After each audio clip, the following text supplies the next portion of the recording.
come once again to discuss things.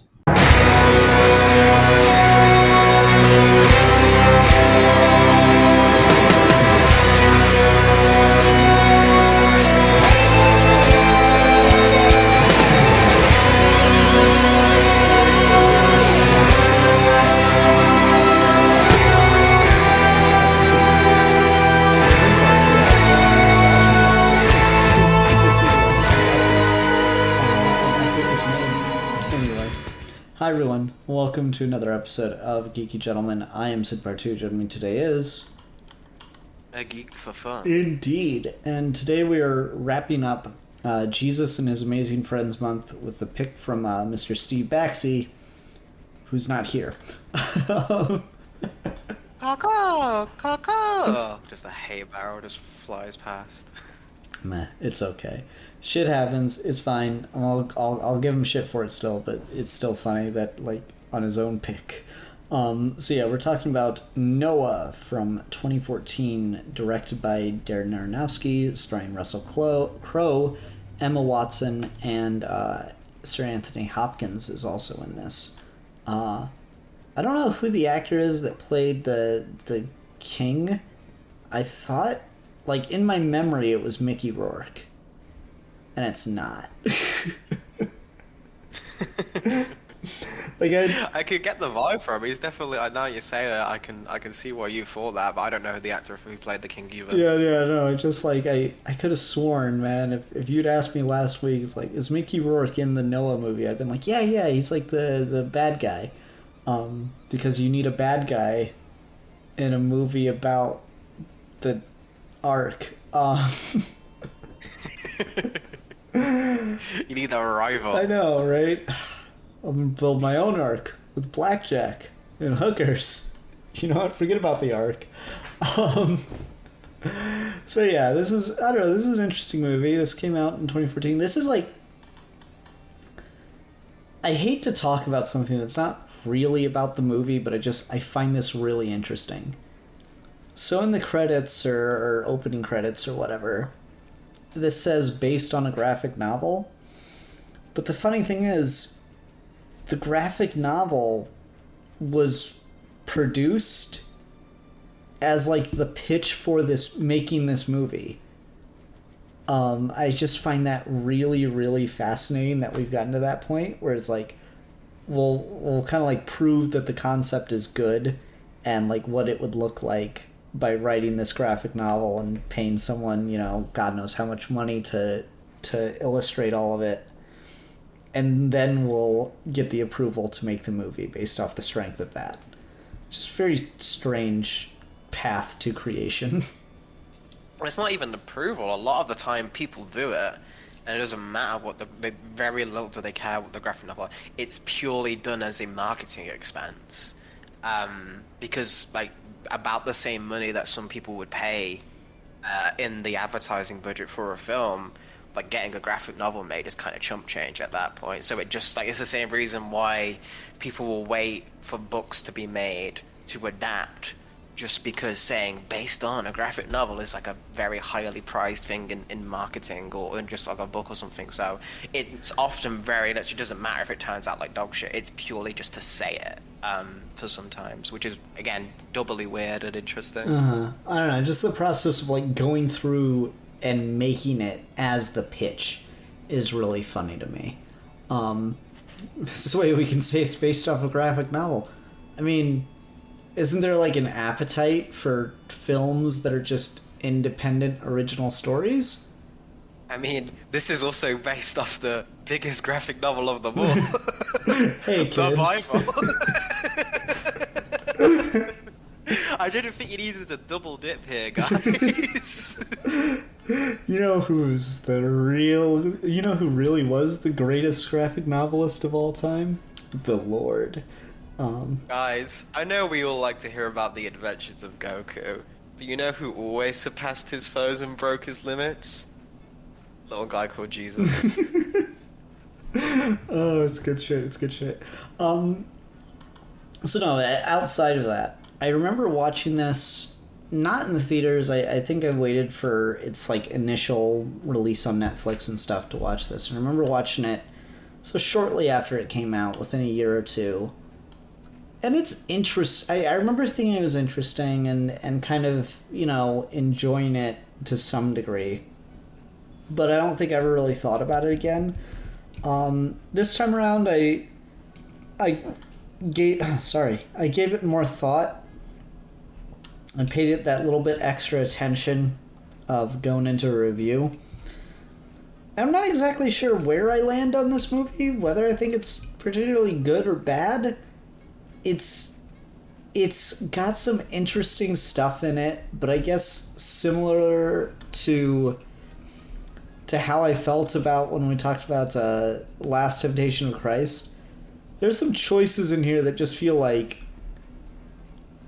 overly harsh, to the point where they are kind of uncomfortable. I remember when this was on Netflix, I remember my mother-in-law watched it, and she said, yeah, I watched that Noah, and it's like they didn't even read the Bible. Like, there's a lot of stuff going on in there that just, no. And I'm like, well, it's an original take and stuff, so it's fine, but at the same time, I don't know, it's a little insulting in some ways. Again, with the same thing of Jesus making crucifixes, the idea of Noah, please save me. Well, fuck her. Run away, and then I'm gonna stab the shit out of these babies as like the final climax of the film is, I don't know, it's certainly a take. I'll have to, because I think again, unless you want to continue just on general thoughts on that, I do have like a point about that. I don't know, I'm not saying it's necessarily bad. I'm saying it's a take, and it's one that I'm not entirely sure if I agree with or I like. To be fair, I'm not much of a biblical scholar, and I'm conflicted on it because there's stuff we can talk about, and we'll get into it. General other stuff though, I do like the aesthetic of the film. It's kind of like that just grayness of all the films of the 2010s, but it's actually justified here to show you how awful the world is, and when things are good and green, it feels good and green. So that's nice. Acting's all around acting is fantastic. What's the name of the son that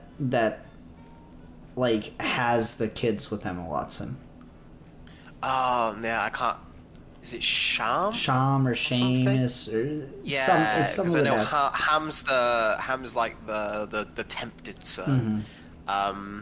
I think I remember S as the name of the other one, but I can't recall it.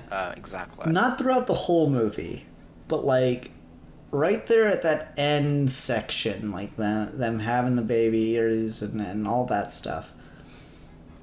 Kind of looked like you. It was kind of weird looking at that. I mean, he's a good-looking guy, so I guess I'll take the compliment. Well, it was just the way the hair fell and just the similar jawline and stuff. He had more facial hair than you usually do and stuff, but it was just man, did Alfie fucking have an on-screen relationship with Emma Watson and not tell me about it? Look, man, when I say I go back a long way, I go back a long way. Yeah, so those... It was well done. Yeah, those are my general thoughts. Your dad's a dick, man. I'm sorry. Hey, you know what? Look, it's just... That's family, man. That's one thing that not even God can't stop. Family.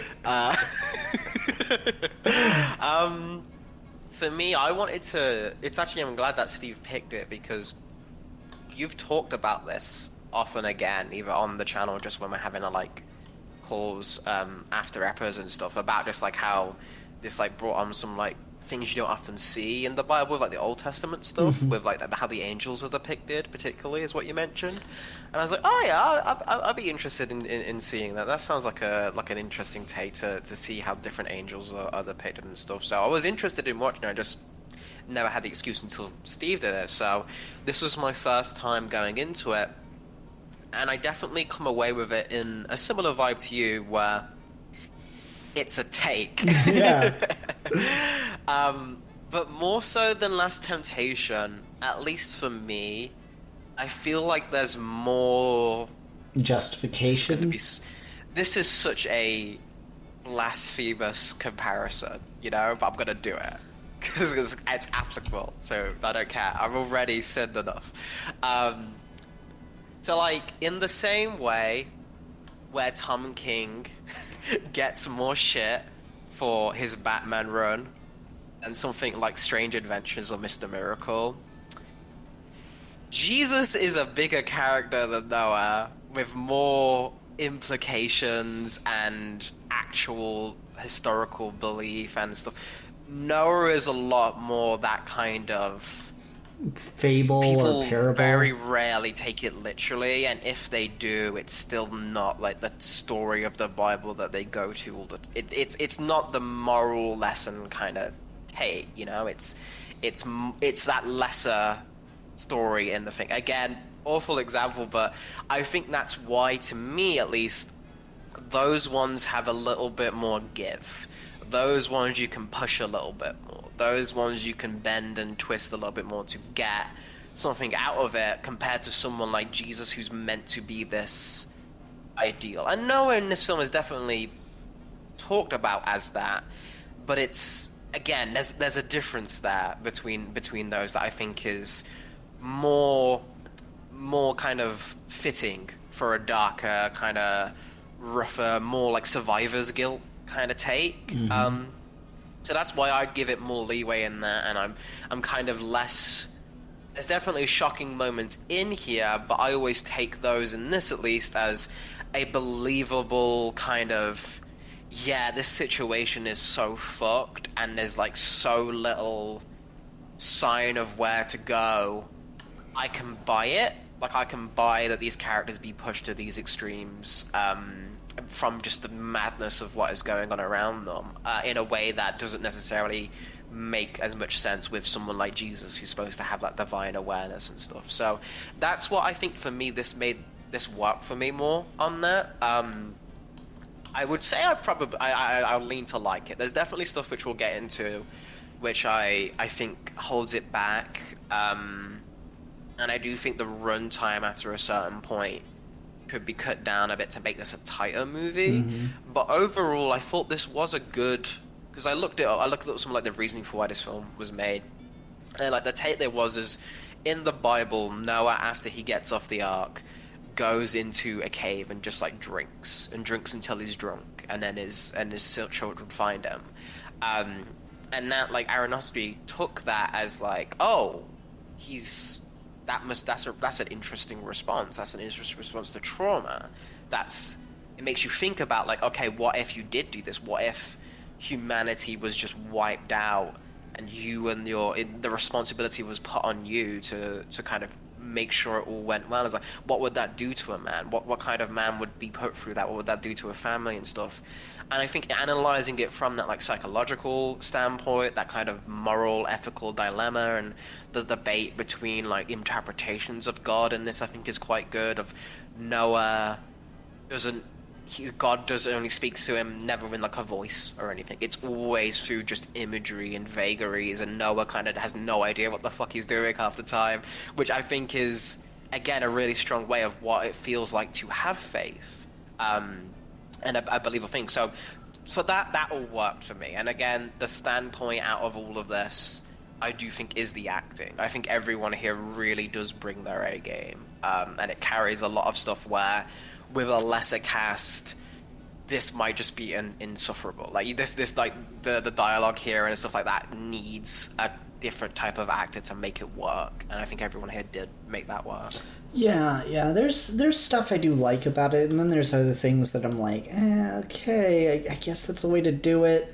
I think there's other things that just feel like, I guess they frame Noah as unnecessarily cruel at times.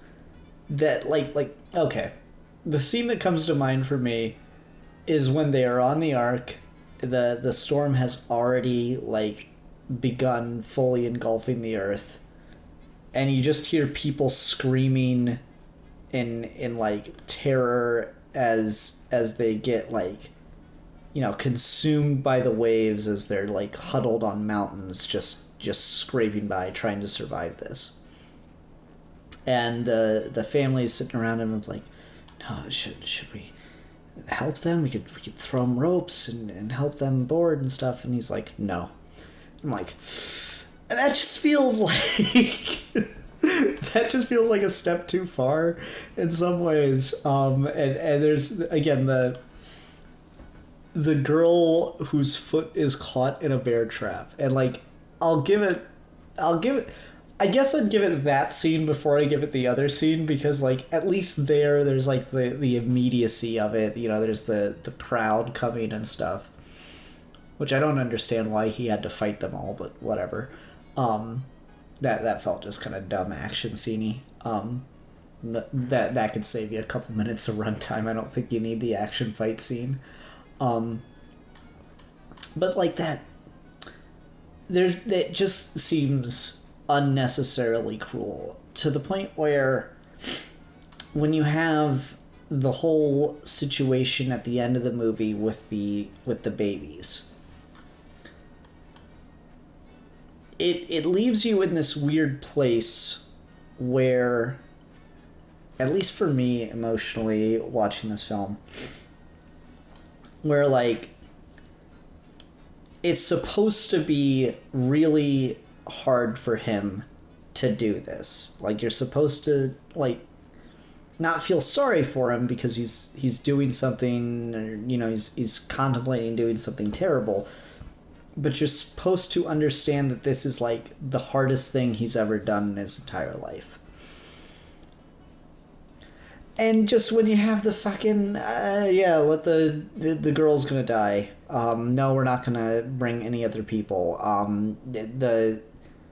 the people out there fighting to survive, they're just fucked.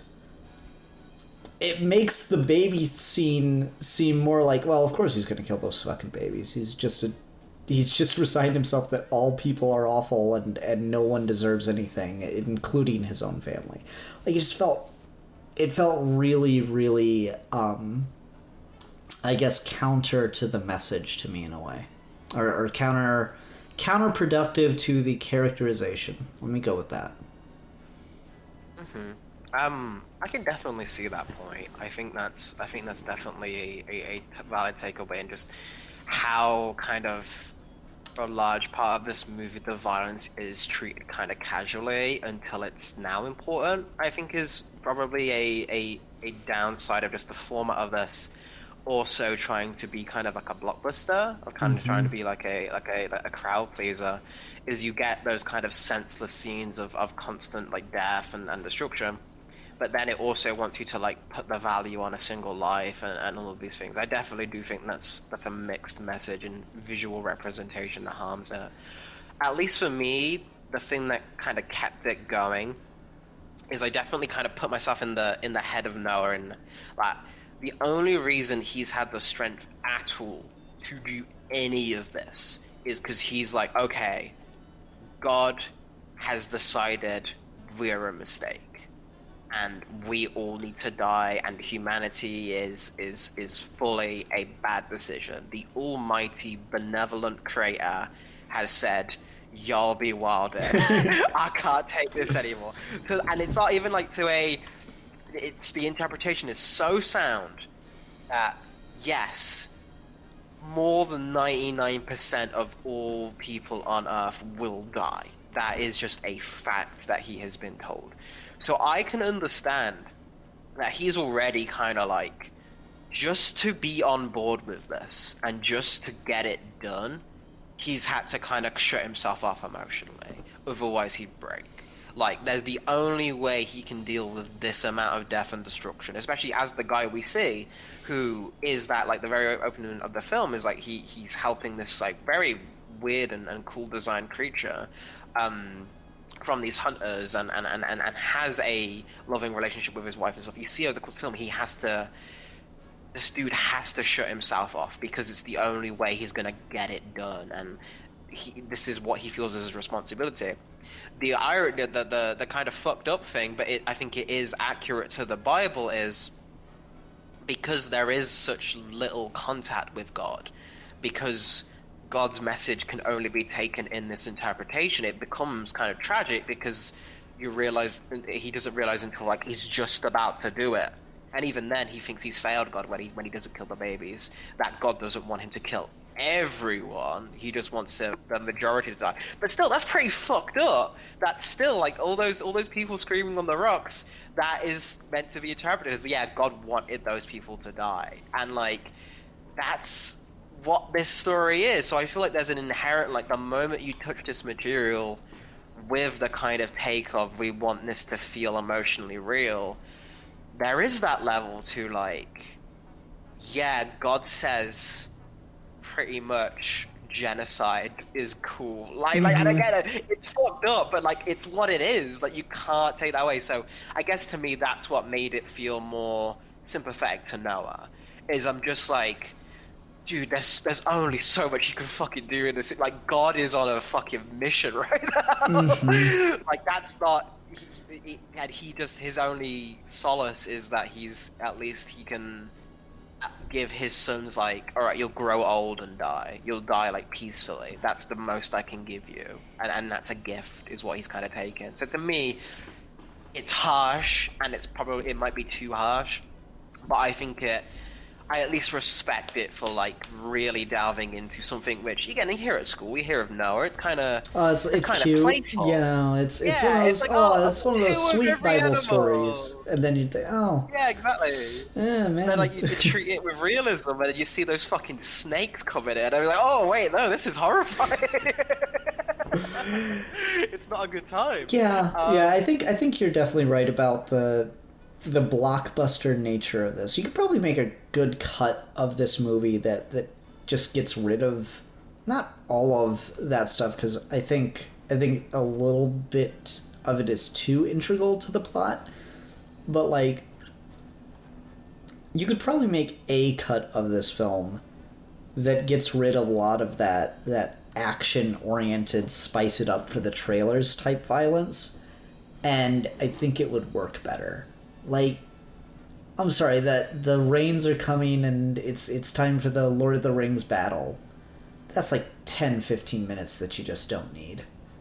Just go on. It just goes on, and then like, again, it's so weird to me that this movie has a villain. Like, I don't think I'll ever I don't think I can get over that part. That part kind of kills me, because I'm just like, what the fuck is he doing? Like, it's, dude, you're going up against the guy that God picked. Like, you know you're wrong. Like, you don't have any justification. Like, there's no sympathizing with you. Like, they try to make it like, oh, he's let children die. Come the fuck on. Like, we saw you murder a man in the first 5 minutes of this movie. This is clearly disingenuous. There's just nothing to it. It just feels really unnecessary. I mean, like, to the point of that, he does like the most cartoonishly evil, like, Dr. Robotnik level shit, where like they're on the boat and he just like reaches over and grabs the fucking creature, and the fucking Ham's like, wait, no, there's only 2 of every animal, you'll just doom this race, and like just cleans bites its head off. Just like, no. And he's like, yeah, you can't then be like, oh, but he's sympathetic. He's like, dude, come the fuck on. It's just like, he's like, there's only one of me, and he's making this point about, like, you know, man is created to rule over the nature and everything. I'm like, it's an interesting point, but you could have made that like 2 hours earlier, you know? Like, if you wanted to do the idea of temptation and like kind of set Noah's family against him with Ham, I feel like you could have just, first of all, Ham is a terrible name for someone if your family is intentionally vegetarian. But regardless, no wonder it's so conflicted. I know, right? I sound delicious, Father. Like, just that. I feel like there's a better way to get that speech out of the guy, and to get those seeds of temptation and doubt planted in Ham without that guy being on the boat. You know, I just, like, once it's on the boat, it should just be the family. It feels like you're changing too much about the story at that point, you know? I made my OC villain for the Noah story. Dude, alright, you say it, but now I'm kind of like, dude, can we get reverse Jesus? Can we just start giving Bible characters like nemesises? Could just like imagine a fucking take on Pontius Pilate that's just Lex Luthor. Like, that's pretty hype. You're so ridiculous all the time. Oh my god. But like, it's what this film is doing, though. It's ridiculous, but it's not doing it in that, like, because it also wants you to take it so earnestly. So like, it doesn't. When you say something silly like that, and you want to have some fun with it, and you want to do your big dumb monster thing, but then it stands out more when you do have like great scenes of basically any time Anthony Hopkins is on screen. Ah, yeah, he kills it. Like, it just makes it stand out like a sore thumb more, because you could there's like this contemplative, very kind of like moral dilemma like of a movie, like just a movie that's just exploring like that as a dilemma through Noah. In this, that is kind of wrapped in like the studio executive, well, we gotta have a CGI action scene for the trailer like package, and we gotta have a bad guy, like it's that kind of element to it. I mean, I think you could still get away with like the angels, like I do like the angels protecting the ark as the rains come, and I will say I love the design, or the sensibility, I guess I'd call it, for how they visualize the angels in this. I don't like their stone form. It confuses me mostly because I don't know how many arms they have. Like, part of me is thinking, okay, so 2 legs, 2 arms, and then wings, right? But then it seems like they have 6 arms. It's very, very confusing to me.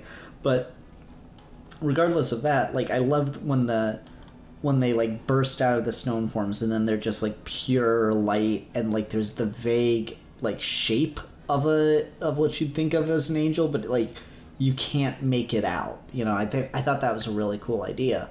And so I think you get away with like the rushing of the ark as a scene.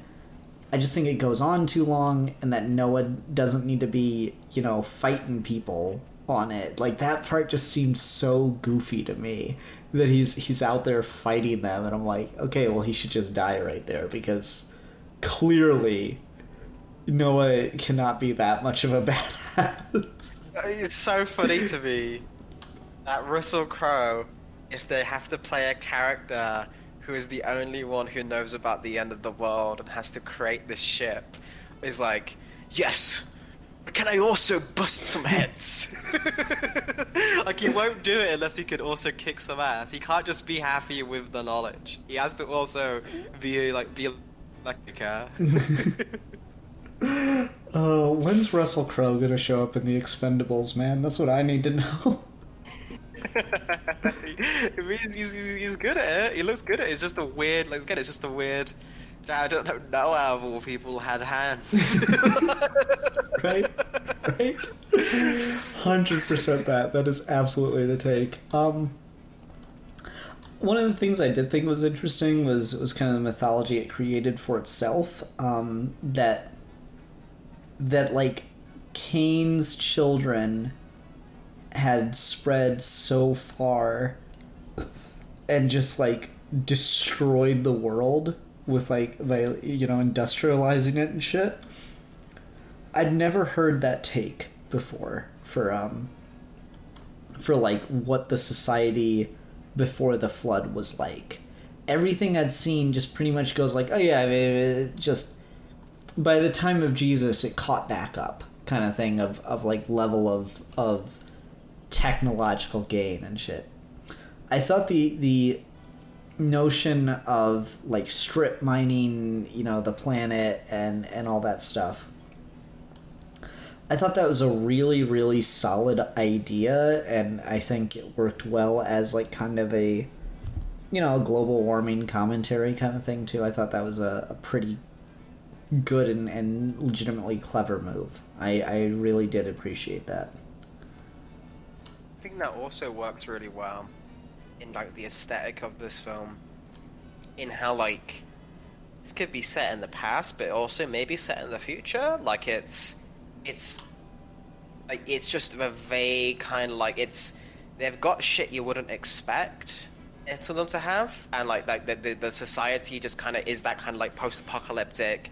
It could be very early on, but also it could be just like at the end of our time kind of deal. And I think that's an interesting way of looking at that. That again gets to your point you made of like it being a very good like allegory to global warming and environmental damage, and even just industrialization and the overwhelmingness of that.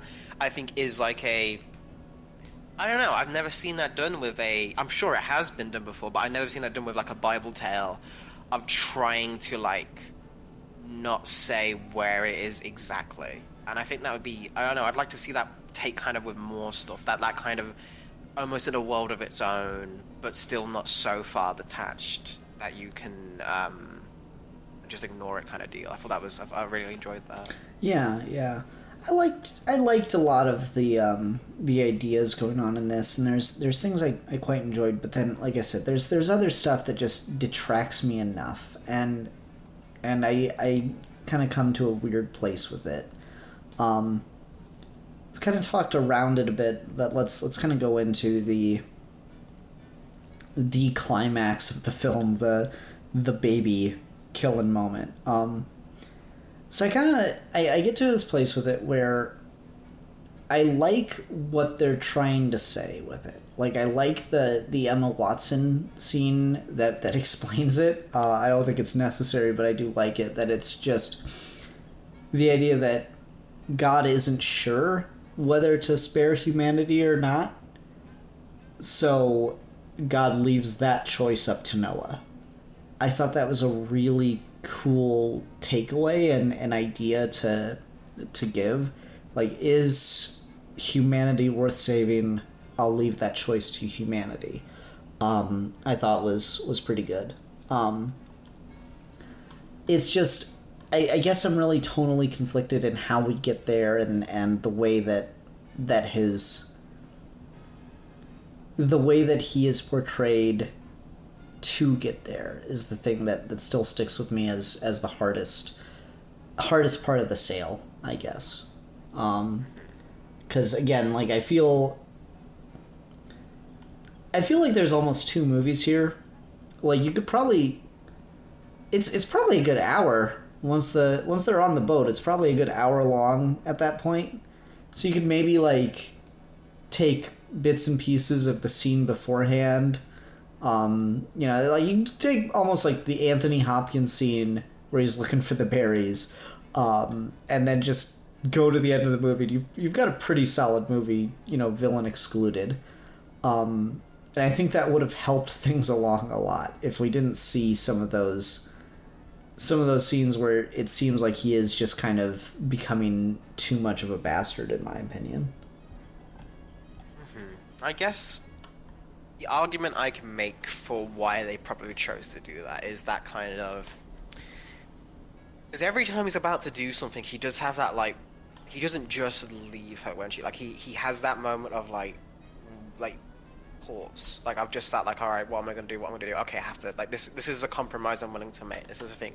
It's like...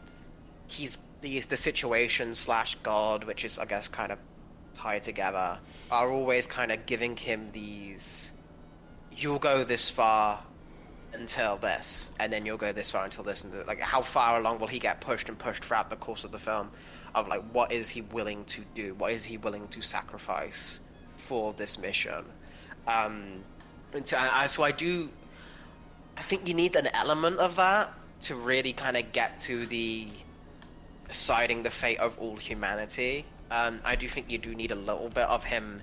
He has to make some concessions along the way. Like, he has to decide what he is willing to sacrifice and willing to give up, and what he thinks is, in that situation, like, what a human would make. I think presentation, you're right, is they maybe portray him too much of like a badass, like of being kind of cold to it. Maybe if he was more visibly wrecked by this, either by performance or script, that might have come across a little bit. I think the intent is you do need a little bit of that. You do need him constantly being driven to more and more extreme measures to just get to that final thing of he's literally holding a knife over his descendant's head. Like I think you always want to get to that moment because that's the most literal way of saying future of humanity you could possibly do. So I think that's definitely always the scene you want to lead to. The journey to there might be something that could be reworked or tweaked to make it more just, empathetic, just like to really put yourself in those shoes a little bit more, rather than this guy who seems almost unemotional until like he's got that wall up which breaks down eventually, but maybe it doesn't break down enough. Yeah, and I think Russell Crowe does a good job of acting, so it could just be a writing decision at that point, because he sells it, I think, as well as you can. And again, I don't hate this movie. I am just conflicted on some of the choices, and so there's elements that kind of sit in different ways for me. Steve picked it, and he's sent to the group chat, "Oh, I love it. It's great. Russell Crowe's amazing." And I'm like, okay, I really wish I could hear someone who's enthusiastically in love with it and not kind of I think you and I are on about the same wavelength with it. Yeah. I'd like to hear someone who worked on it, what they think, because I imagine this would have been wild. Just been a wild. I would like to, because again, it seems everyone believes in the material. Everyone is definitely treating it with the weight it deserves. No one feels like they're doing this for just the paycheck, and if they are, then they don't show it in terms of acting, which I think that's your job. So they definitely commend it. But I would be interesting in just all right, so what was kind of the line here? How far were you pushing it? Do you regret any decisions? Do you think you maybe went too far? Do you think maybe you didn't go far enough? What was the thought process behind a lot of this stuff? Is more I would kill for a making of. That would just be just to know, because when you tackle something like this with any adaptation, it's always what do you keep, what do you change, what do you kind of mix with? But with biblical stuff, especially to something this degree, there is such a level of research, or almost because of the weight of it, there's things you just kind of ignore, or different interpretations and the arguments you want to make, and this tying it into kind of the biblical cinematic universe of Cain and Abel, the Cain and Abel movie we didn't get to see that preceded this. I'm kind of here for I like it because it has that they reframe it into we even get that direct shot of holding the stone above Noah's head, and the difference is this time is his son is there to save him, versus Cain and Abel, Cain being able to kill. I think that's interesting. I'm not necessarily sure if that's needed, or I guess what, the thing that's definitely weird about it is the fact that they're the descendants of Cain, and they're portrayed as just completely evil and terrible and everything, and they're a threat, but it's weird that it's not the descendants of Abel, it's the descendants of Seth, that's the... There's that weird disconnect there, because Cain killed Abel, and Seth was somewhere else. Just vibing in the Old Testament. I don't even know if that's I don't know. Yeah, I don't even know what that's the biblical accuracy of all that stuff is. I can't speak to it. I just thought that was kind of funny. And so it's weird to frame it as now Cain's about to kill Abel again. Oh wait, no, Cain's about to kill Seth. Yeah, and again, there's something you could do with that. I'm sure someone who is more familiar than us would be able to maybe make a direct comparison or just correct us. But it's something where, again, there's definitely a take here, but it's kind of middle. It's kind of doing a lot, and it feels trying to the thing that I really struck with me as well about something like I'll be like, oh, we've got this whole thing with Anthony Hopkins' fucking character. We have a flashback, and he just pulls out this like anime flame sword. And like and I was like, yeah, like as I was watching this, I was just like, I didn't know this was gonna be a good movie. I don't know, I wrote this. I've done the fucking Bible, and he fucking slows it down. He's like, yeah, and then he kills the whole army in one swing. I was like, what kind of Sakuga bullshit is this? This is so hype. But and then like, the angels come to the ground, and I love that's my favorite like version of it. Is even like the designs of the angels themselves kind of disappointed me, because I love the idea that the angels can't be in the earthly realm. Like the moment they like crash and then they get like burn into the soil and like over their flesh and their wings, and they're screaming and become these things. I think the things themselves are kind of more generic than they need to be. Like they look. It's funny. Like... Haley and I were watching it together, and she during like that whole flashback sequence you're talking about, she looks over and he's like, "I feel like I'm watching Transformers: The Bible Edition." yeah, it is. It very much is.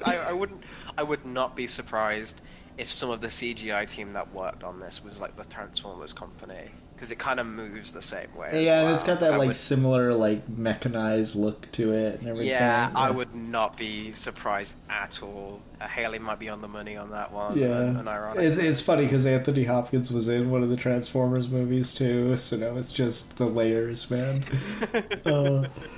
I don't know if it came out before or after this. So, like, did Michael Bay get the idea to put Anthony Hopkins in Transformers because of Noah, or did Anthony Hopkins get put in Noah because of Transformers? I just want to see Michael Bay watch this movie and just film his reaction. I want Michael Bay's take. Are you kidding me? There's some cool stuff visually in it too, though. I did like like I said, I like the fire design of the angels. You're right, the stony look to them. Again, the arms confuse the shit out of me. I don't know what's going on with that. And then there's one of the things I really liked was the visual storytelling for stuff. Like it does that weird like time-lapsey photo effect thing a couple times in this, like when you see the water from the New Eden like rush out and go and create a river across the world and all that stuff, like that's got that like choppiness to it. When he's talking about the creation of everything pre-Eden, that's got that element to it. It's just an interesting choice visually. And I liked a lot of that stuff. Is again, it's like the concept art for this film must have been nuts. The different departments, what got scrapped, what they said was too much. Like I would like there's definitely just a lot of. I think the most thing I can give this film in terms of praise is I think it makes a very good argument for letting creators with completely different takes touch the material. Because I think there is enough good here that wouldn't have happened from kind of like the more, I don't know, standardized interpretations of these kind of things. There's a lot of bad here as well that probably wouldn't have happened.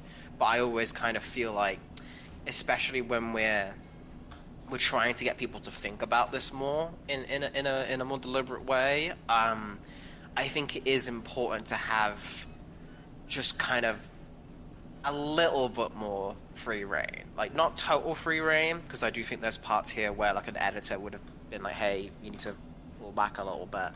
But more kind of to go off the leash, more to be like, hell yeah, let's just show angels in a way they've never been depicted before. Let's just show all the animals coming into the ark on screen, and like and just like the visual of that is like kind of insane in a way that you would have never, like in the stories, like in something with lower budgets or like animated, or like just like the storybooks you get as a kid, like can't capture like 2 of every animal walking into like they're possessed. Like that's just insane when you actually think about it. It's like stuff like that I think is always worthwhile and is always a really good thing to draw from. It's just there needs to be someone in the room who is maybe even more like that opposing voice who is more attached, just to keep it kind of focused, like just so we don't get lost in the kind of craziness of it all. So the me to the you. Yeah, exactly.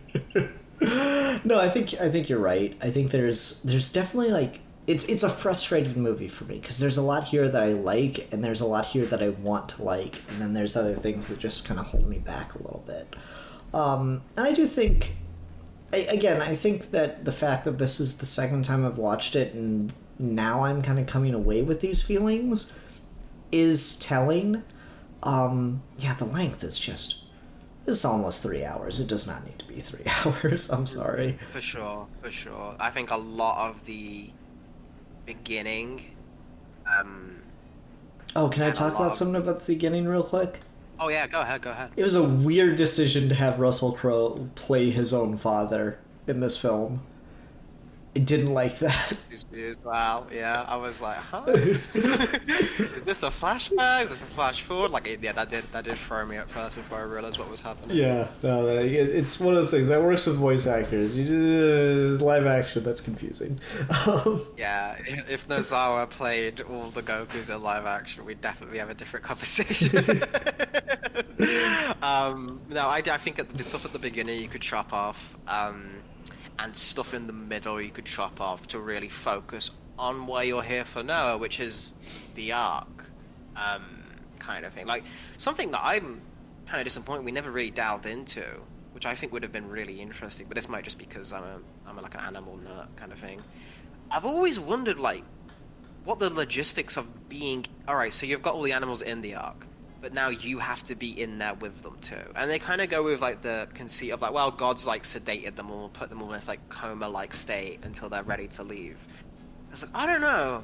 It'd be kind of interesting if like you have to not even necessarily like oh, the animals go attack them, but just like I think you could have a really beautiful scene of like calming them or like just being able to live in harmony with them as kind of the lesson learned for what to do in future. Because we've got some of that in the beginning with like them healing the animal and that none of them eat from animals and all these kind of things. I think that would have been a bit of a missed opportunity. You've got the big visual of all the animals on the ark, and then once they're on the ark, we kind of don't see them again. Yeah, like the smoke, make them go sleep thing was a... Again, just, it feels almost like a cop-out. I'll be honest. Yeah. I feel that way. We don't want to deal with it, so... Yeah. It's funny because I remember a made-for-TV movie back in either the late 90s or early 2000s of Noah that was... And not the same tone as this, because this is a lot darker, but again, more of that like realistic, very serious take, and it was like a 4-hour, 2-night event kind of film. And I remember one of the moments in it that always stuck with me was he's going down and checking on and tending to the animals, and he sees his wife with the tarantulas, and she's like opened one of the bay windows on the ark, and she's like sitting there about to throw him overboard, and he goes, "No, you can't do that." And she goes, "But we can get rid of them. We can make sure the new world lives without these awful creatures forever." I'm like, that was just a cool idea of a scene that always stuck with me because I never thought of it before with my little 10-year-old brain or whatever. But that was a cool idea that kind of stuck with me, and it's disappointing not to get something similar to that here. It also makes the guy who's just eating the animals like a little more... It just makes it like a little like more ridiculous, I guess, that he can just grab them and murder the shit out of them willy-nilly. It's just they're just a free buffet at this point. I don't know. That was a weird choice. I don't like the knockout gas smoke. It's no fun. What's some other stuff? I did like the regrowing from the seed of Eden scene. I thought that was really cool. Because that one just stuck with me, and I like the way that the angels are there to witness it, and they get like, oh my, yes, we could serve the Creator again. It's kind of funny to go to this after talking about Dogma, because it's very similar kind of portrayal of the angels in a way, where they're just like... I think one of those was Ben Affleck. Possibly. It's just like got a similar kind of idea of like what that complete devotion and like longing for God of an angel would be, that I think works really well. And it's kind of funny to see that paralleled with Noah, who's like a zealot by comparison. I don't know, it's cool. It's a cool thing. Literally, the angels die for God and get sent to heaven. You couldn't make this and have any of those characters be... You couldn't make this if this was like an Islamist story. They'd call it like recruiting. You know, it's funny, we were doing the last Temptation of Christ a couple weeks ago, and I tried to like look up, because I wanted to confirm something, and I couldn't do enough research in time to find it out, but I wanted to look up like what the Islamist story of Jesus was. And I found a YouTube channel that does like little kid animations for the Quran. I was like, oh, cool. And then I, like, as it was started, because it starts off like a father talking to his son, I'm like, wait, yeah, you can't like show the prophets. That's not allowed. You can't visually depict the prophets of the Quran. So what the fuck are they gonna do? And they fucking like blurred out the faces of the like really crappily animated characters. It was just a really funny moment for me. I really enjoyed that. What else is there that I haven't talked about that I liked in this? Again, I think the thing I do want to kind of come back to is my favorite character in the movie is definitely Anthony Hopkins' character. Mm-hmm. I love the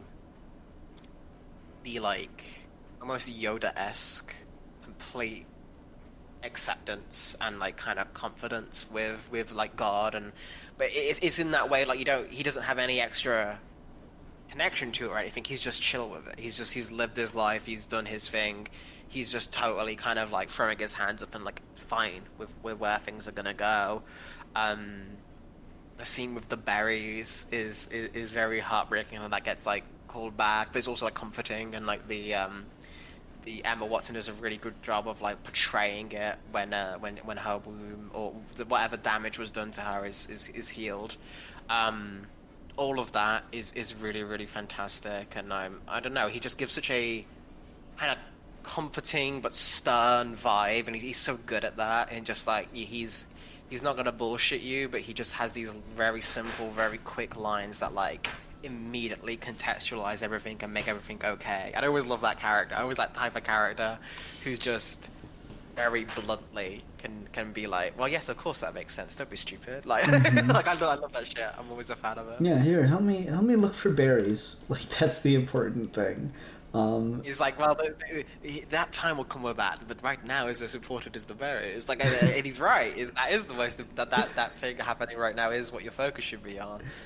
I think I love stuff like that. I thought it was so funny how he's like, there's not a single berry in all the forest that you grew for me. And I grew with that seed I gave you. Oh, I forgot. Dude, you guys were there for like 10 years. Like, come on. You forgot for 10 years? Like, it was weird because he doesn't seem to come down from the mountain that whole time until the end, which was...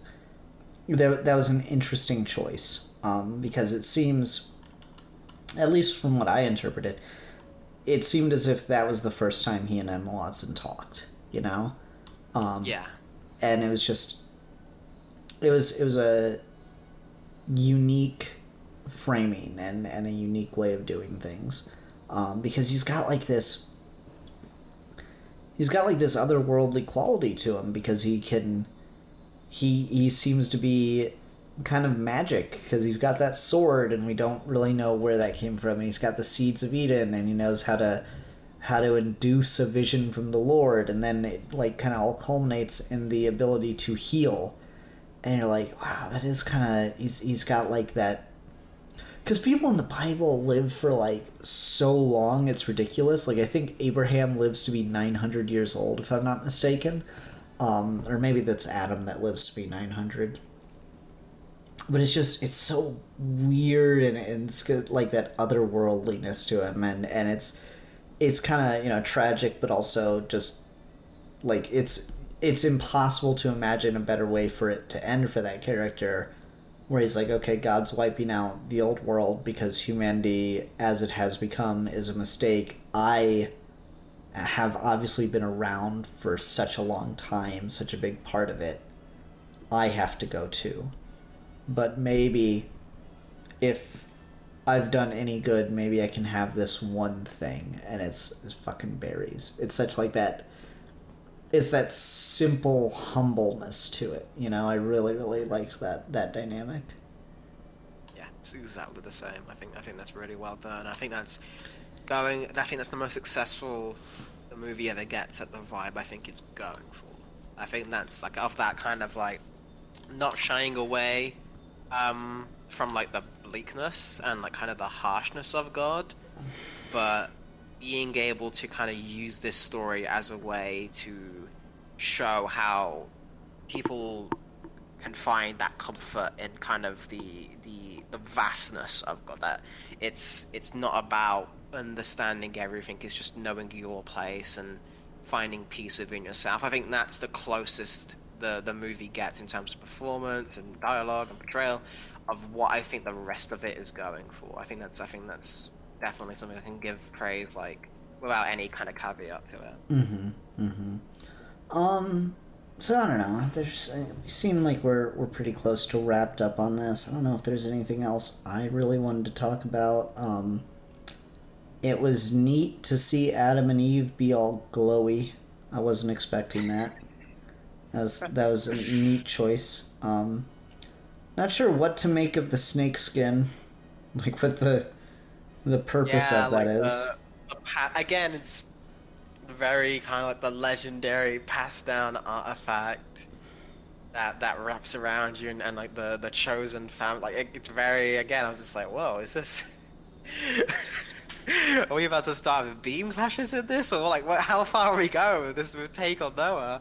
But no, I don't know. That's an element which I think is unnecessary. I think it's like there to be. It's like you get set up for something. Noah couldn't inherit it, but then he does at the end. But then we would never get an idea for what it means or what it does. It's like Adam had it, and like I don't know. That's something where I feel like either I'm missing something about the Bible, or it's just like a thing that's there for the sake of it that doesn't necessarily need to be.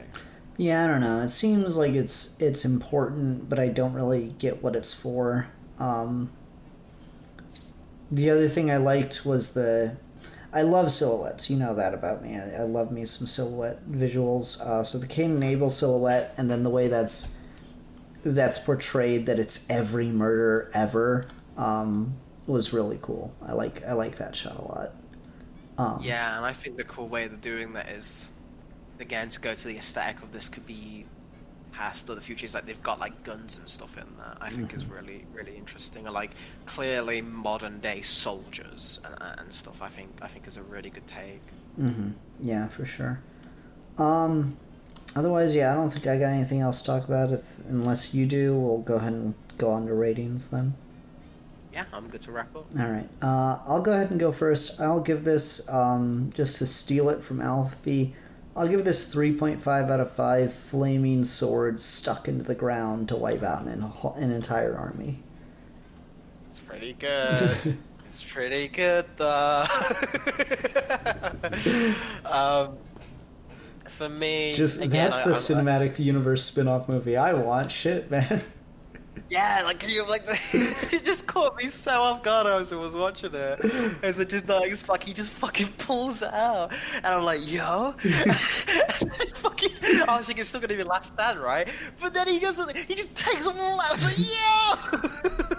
It's like such bullshit. It's exactly on my wavelength. It did not need to be that hype for no reason. No reason in the Noah movie. I'm here for it. But yeah, for me, I'm glad I watched this. I'm glad Steve recommended it, and Steve said he really likes this movie. So he loves the movie. In fact, just to make sure. The thing, I'm glad my curiosity was satiated, because now I finally know what you were talking about, and I guess got to have. Go ahead. I'll finish your thought. I'll say something else. I got to have Jor-El portrayed by Russell Crowe, even better acted, and how I kind of wish he was in Man of Steel a little bit more like this, because again, some of these lines, I just hear it in my head as Jor-El saying it. I was like, oh, that'd be pretty fucking hype, man. So some of this is pretty good on that. So I'll give this same ranking gives you 3 out of 5.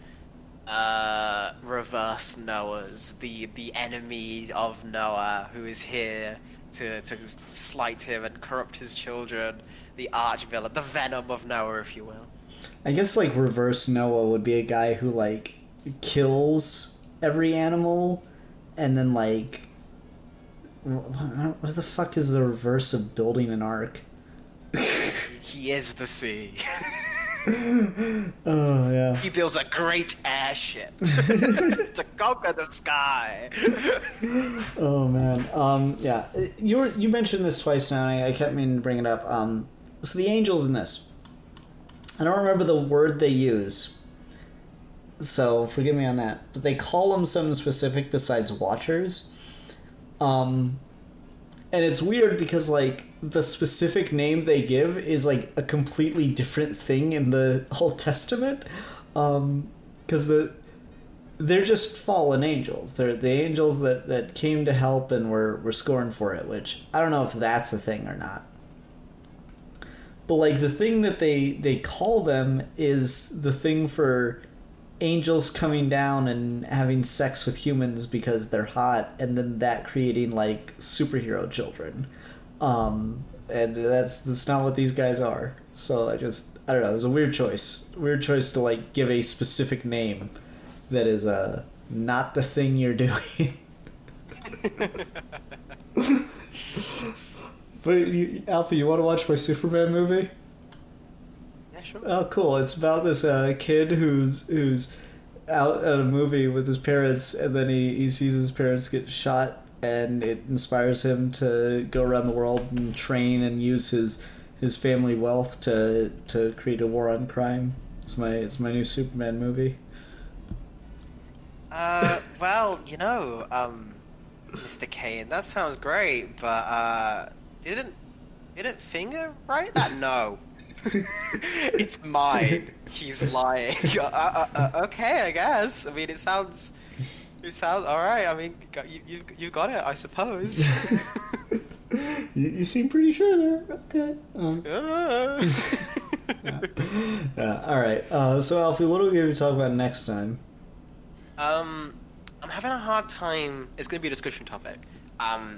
Brought on by an interesting conversation I sort of brought up on the Twitters. I don't necessarily know how to call it. I guess you'd call it like character attributes, okay, or something like, or character limits maybe. But it's along the lines of like, what do we associate with certain characters? Does the Flash have to be the fastest? Does Superman have to be the strongest? Does Sherlock Holmes have to be the smartest? Like, what do these attributes mean to these characters? Can we subvert them? Does it feel wrong when we do? Why writers choose to and why not? Like all of that kind of thing of like character attributes. I think is what I'm landing on for describing. Yeah. Okay. All right. Should be a good time. Everyone, thank you very much for watching. Until next episode, I'm the Philosopher. And I am the champion of the Flaming Noah Sword! And we are your geeky gentlemen, and we will be discussing things.